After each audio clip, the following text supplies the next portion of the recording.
نحمده ونصلي على رسوله الكريم اما بعد بسم الله الرحمن الرحيم عن عائشة رضي الله تعالى عنها قالت سمعت رسول الله صلى الله عليه وسلم يقول ان المؤمن ليدرك بحسن الخلق درجة الصائم والقائم رواہ ابو داود۔ حضرت عائشہ رضی اللہ تعالیٰ عنہ سے مروی ہے، فرماتی ہیں کہ میں نے خود جناب نبی کریم صلی اللہ علیہ وآلہ وسلم سے سنا کہ آپ یہ بات ارشاد فرما رہے تھے، ان المؤمن لیدرک بحسن الخلق درجۃ الصائم والقائم، کہ بے شک مومن اچھے اخلاق کی وجہ سے روزہ رکھنے والے اور راتوں کو قیام کرنے والے کا درجہ پا لیتا ہے۔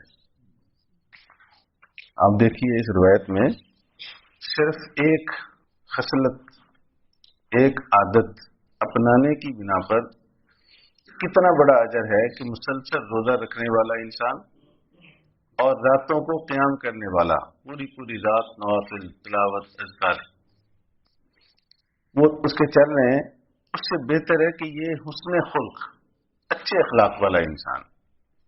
اچھے اخلاق اس کا جامع مفہوم اتنا ہے کہ انسان دوسرے کو جو خیر پہنچا سکتا ہے، دوسرے کے ساتھ جو بھلائی کر سکتا ہے وہ کر جائے، اور دوسرے کے ساتھ دوسرے تک جو اپنا شر پہنچا سکتا تھا اس کو روک لے، اور خندہ پیشانی کے ساتھ پیش آنا۔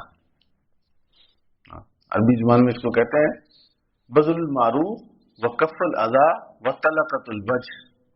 یہ پورے اخلاق، حسن اخلاق کی تعریف ہے کہ آپ کیا کریں، دوسرے کے ساتھ جتنی نیکی کر سکتے ہیں وہ بہت ساری نیکیاں چلتے پھرتے جس پر کسی محنت کی ضرورت نہیں، میں کرتا رہتا ہوں، راستے پر چل رہے ہیں، تکلیف دہ چیز دیکھی تو اسے ہٹا دیا۔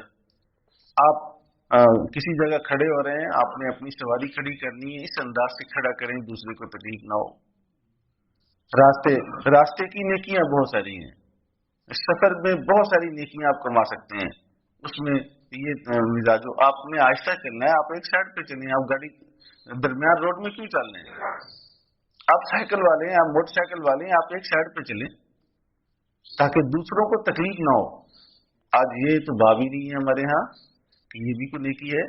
میں ہوں تو جتنا گاڑی والے کا حق ہے وہ سائیکل والا کہتا ہے میرا بھی اتنا ہی حق ہے، میں بھی بالکل سینٹر میں چلوں گا، پوری ٹریفک جام ہو رہی ہے، پیچھے حادثات بھی ہوتے ہیں۔ تو یہ یعنی حسن خلق کی یہ تعریف ہے، ہر وقت دماغ پر یہ سوال ہو کہ میں کسی سے جو بھلائی کر جاؤں، میری ذات سے کسی کو تکلیف نہ ہو، کف الاذی، اور پھر اذی سے روک لیں۔ اب دیکھ لیں پھیلی ہوئی ہیں یہ ہمارے ہاں، یعنی جو مسلم معاشرہ نا عام طور پر اسے کہا جاتا ہے مردم آزاد، اس میں وہ دوسرے کی تکلیف، مغرب میں وہاں وہ انسانیت کے لیے چاہتے ہیں، ایمان نہیں ہے لیکن یہ چاہتے ہیں کہ کوئی تکلیف نہ ہو۔ اخلاقی برائیاں، اخلاقی سے مراد جذباتی برائیاں بہت ہیں، لیکن اس حوالے سے، معاشرت کے حوالے سے دوسروں کو تکلیف نہ ہو، پھر لوگ ان کی تعریف کرتے ہیں، اپنوں کو کوستے ہیں، اور یہاں رہ کر جو کوسنے والے ہیں وہ بھی ویسے ہی ہیں۔ یہ نہیں ہے کہ وہ جو نکیر کرنے والے ہیں ان پر، ان کی تعریف کرنے والے ہیں پھر ان کی یہ اخلاق اپنائیں، نہیں، وہ بھی ایسے ہی ہیں۔ تو کہنے کا مقصد یہ کہ یہ اور خندہ پیشانی کے ساتھ ملنا، یہ بھی یہ حسن اخلاق میں سے ہے۔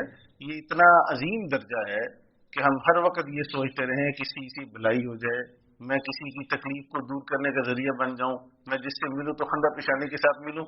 یہ روزے رکھنے سے بہتر ہے، راتوں کے قیام و نوافل سے بہتر ہے۔ تو یہ چیزیں ہم سب کو اپنانے کی ہیں۔ اللہ کریم مصیبت ہم سب کو توفیق دے۔